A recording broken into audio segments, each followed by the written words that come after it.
Yes, thank you for coming here. It's Sunday and there's games everywhere and you're still sitting here in chairs and you're going to listen to me talk. That's a great honor. It's a great honor to be here anyway in this room, which is amazing. And I'd like to thank the conference organizers. I'm very impressed to have, there are going to be 2 parallel sessions at the same time. Online, offline, that's a pretty impressive endeavor. Yes, my name is Jeremiah Diephuis. It's a Dutch last name. I'm originally from the United States, and I have the additional honor of being the only person in the entire world with that very difficult name. I have earned it. I'm not going to change it. And today I'm going to talk a little bit about money in games, and specifically in games about climate change. So I actually work at the University of Applied Sciences in Hagenberg, Upper Austria. And I work in a research group called Playful Interactive Environments. And for the last couple of years, we've had this slogan, saving the world one game at a time. Yeah, so a lot of the research that we do involves games that are there to educate, to persuade, to challenge people a little bit. And we definitely need games like that. So this is a photo from the city of Linz. It's a Fridays for Future demonstration. You've probably seen them in your own cities around the world, and you can see that there's a lot of people there that are concerned about the way things are going. They feel very helpless, maybe even a bit apathetic in the sense that they don't know, they want to complain, but they don't really know what they're capable of doing. And you're going to see that one of the projects I'm going to talk about today sort of directly concerns this population. So we have to take a look at what's actually possible, however. And so in our lab, we like to think of games as interventions more than anything else. We do educational games, but we also know that it's difficult to transfer knowledge from a game into actual behavioral change. And so we think that games can work really well as instruments to force people to reflect, to talk, to discuss, and maybe change some of their attitudes. This is actually an example of a different game, one that I'm not talking about today, called Logistify.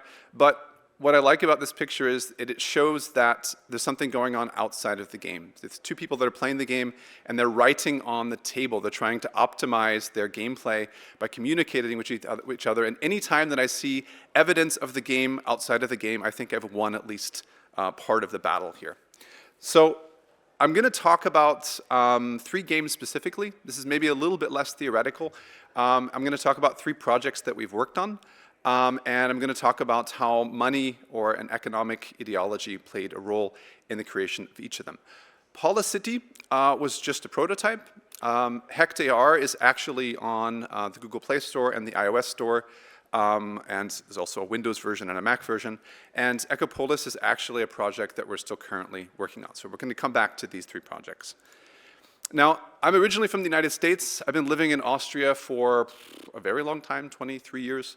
And whenever I talk to Austrians, I tell them, you have to watch The Sound of Music, because even if you don't like the film, that is what most people know about Austria if they've never been to Austria.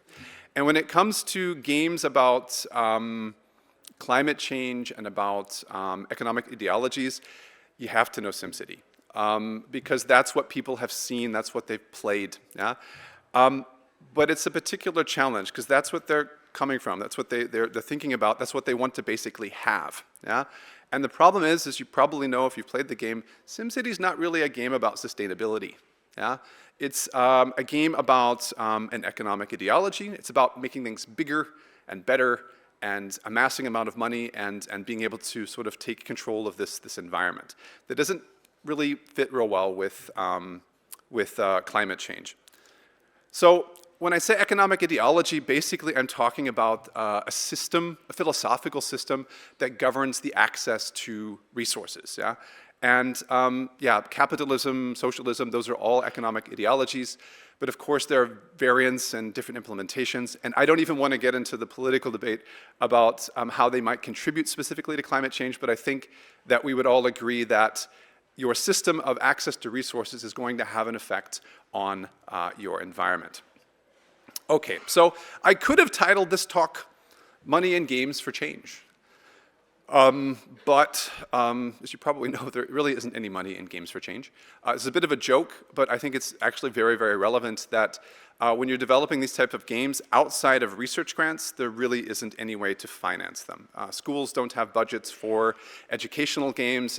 They have trouble getting permission to purchase such things. Nonprofit organizations also very limited as well. And so this is going to influence the entire scope of the game. Yeah? I was recently asked at a conference, why aren't there any games that are like AAA games about these topics, and it's just that you can't finance them. So when we take a look at the games today, we have to realize the scope of the fact that these are very small projects, a limited budget, and probably these are games that are going to be played for a very short time, 5 minutes, 10 minutes, 20 minutes, maybe a couple of times, but they're not meant to be games for the long run. I'm going to sort of jump to the main sort of lessons learned from these games, and then we'll come back to them as we go through the games. And that is basically this problem that we have to mitigate the might of money, and I like the alliteration, that's why I said that, but basically, how can we lessen the effect of the economic system? So it's not just about collecting as much money as you have to be as powerful as you can be. How can we do that without alienating the player? Because you're probably familiar with this, if a game feels like propaganda, it's going to be propaganda, yeah? And so we have to be careful that we don't become too overzealous in criticizing economic systems, but rather show some of the problems that can occur. And so basically the three lessons we're going to take a look at is this first idea of infusing specific values in games. I mean, every game has values. We put them into them when we design the mechanics. But infusing specific values such as the idea that resources are truly limited, yeah? And not limited until there's a cooldown, and not limited until we go to sleep at the campfire, wake up the next day, and it's a new day, and everything's been regenerated. But there really are limited resources. Another idea is this idea that balancing accuracy versus complexity. So what I mean by that is, with serious games and games for change, you need to have an accurate model. Otherwise, you're not teaching what you want to teach in the first place. But that also requires an incredible sense of complexity. Yeah? These are complex systems that we're dealing with. That's going to take too much time to learn. So we have to focus on what are the important points that we want to address, what are the takeaways. I often tell the people that we work with, the partners, the organizations, that they should basically write down on one A4 sheet of paper what people should have from the experience, what are the 10 lessons they should learn. And then focus on making those more complex and leaving the rest out, as we're going to see. And then finally, and this is probably the most challenging at the moment, but also the most interesting, is how can we facilitate a sense of agency? So I feel that my choices in the game have an effect, but balance them so that individuals are not having too much control. Specifically, if there's more than one person playing the game, that we don't have dominant players that are essentially controlling everything. So we're going to come back to those a little bit. So I said, yeah, there are three game projects we're going to talk about: Policity, Hectare, and Ecopolis. And the first one, Policity, was really just a prototype. It was an augmented reality game from 2017. And the idea was you had a map of a city. This one was actually specifically Vienna. And you had a tablet, and it allowed you to see virtual content on the map. And you were able to start projects in different parts of the city. This is actually kind of ironic for me. If you look in the background, it looks kind of similar, because actually this was tested in this specific building a few years back. And you can see sort of a basic map representation. And we've got people on the map, and you've got a heat map. You've got different colors, and these represent different problem areas in the city. And we have at the top, you'll see that there are 3 different colors there. Those are 3 different areas to work on in the city. There's social, commerce, and the environment. And so you can simply take your tablet, walk around the map, and see where are the problem areas in my specific neighborhood, and try to suggest projects that are going to improve each of those aspects. And to do that, you actually have to play a series of very basic mini-games that allow you to unlock projects. Projects like making a co-working space somewhere in town, or maybe a bike-sharing initiative, those types of things. And so you play mini-games to learn about these opportunities the city has, and then you can place them in the areas you think they make the most sense. But you can't do that alone. And so this is one of the values that we've tried to infuse, is this idea that there are multiple perspectives on these issues, and there are almost never just benefits. You know, things cost money. Space that is used for one purpose cannot be used for another. And so this is a game that you play with 3 people. One person is responsible for all of the social aspects of the city, another the commerce, and another the environment. So when you're placing your projects on the map and you're trying to improve your heat map for your specific topic, you cannot do it alone. And so through the mini games, you're collecting resources, you're collecting money to be able to use these projects to put them on the map and to improve the general area. But you can only do that if you've got at least one other person from the pool of 3 that supports that project.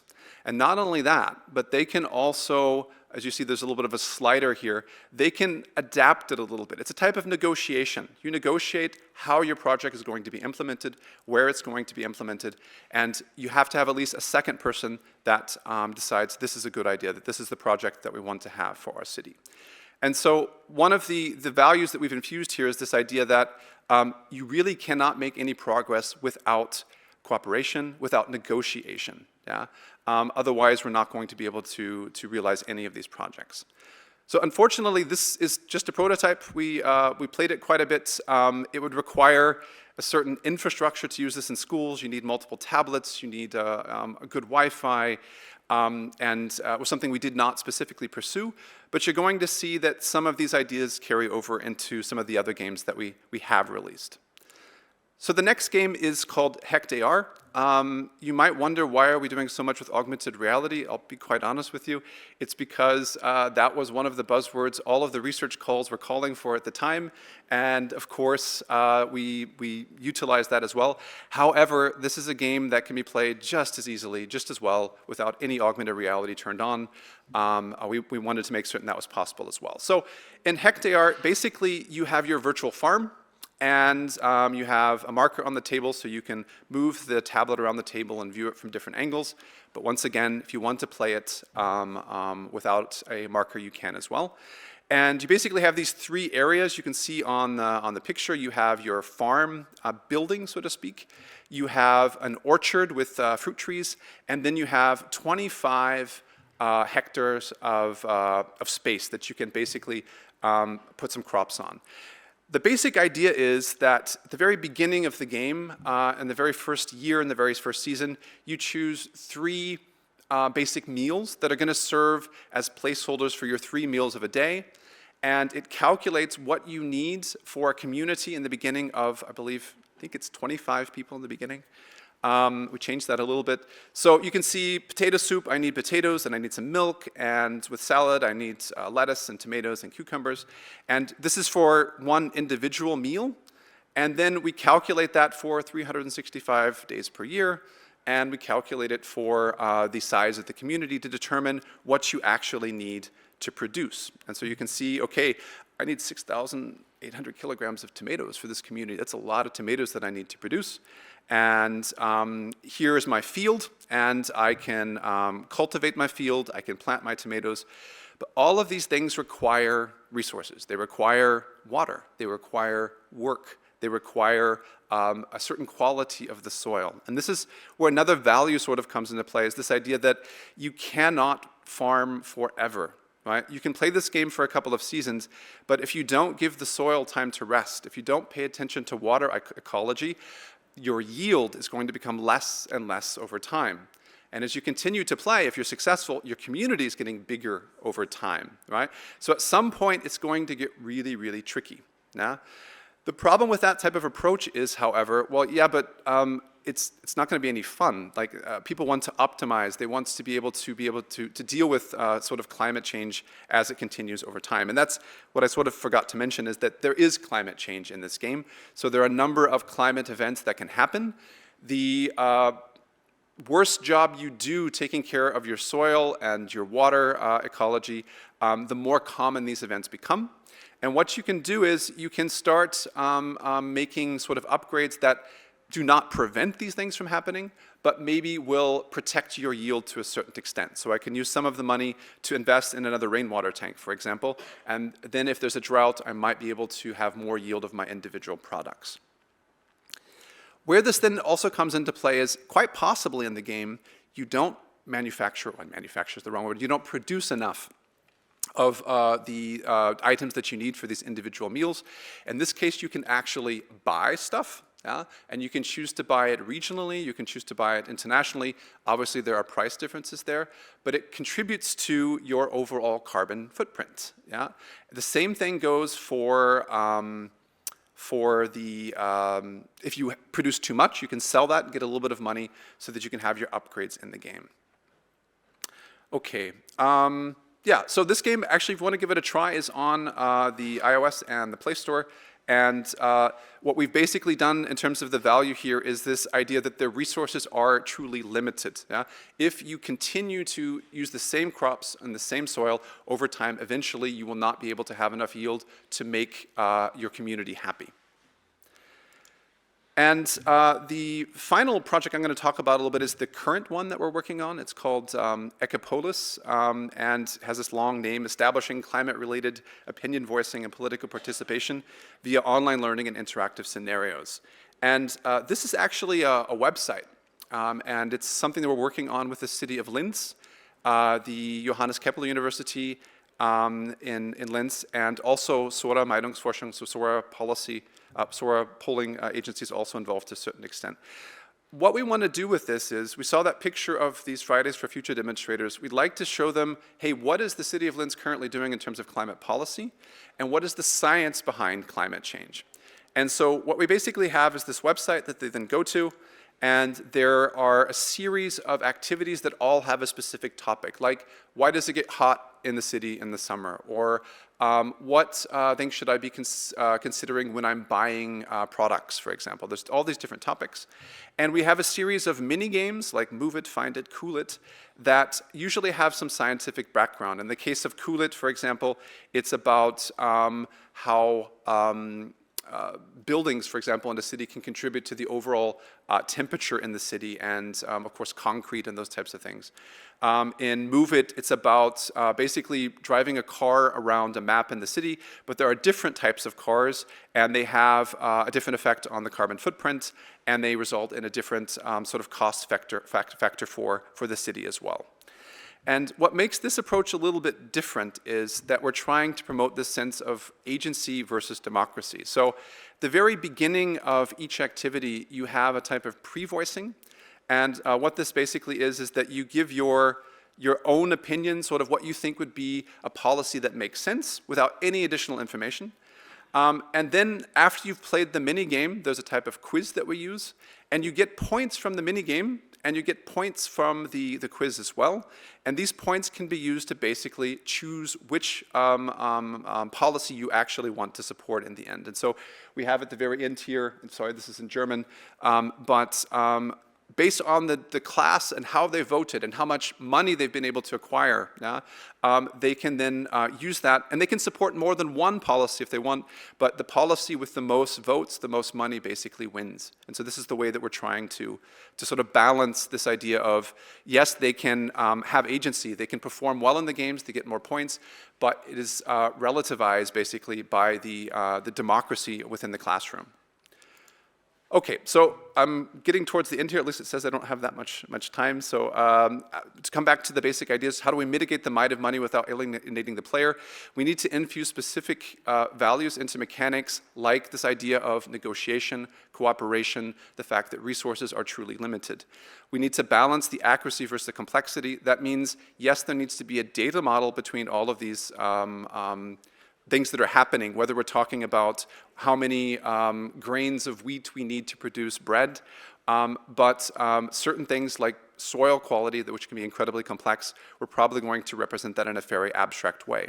And then finally, we need to have some way of facilitating agency and democracy so that the players feel, yes, what I'm doing has a difference, but is making a difference in our game, but it's not going to overpower it, or I don't feel that because I've optimized everything, that the game is no longer challenging.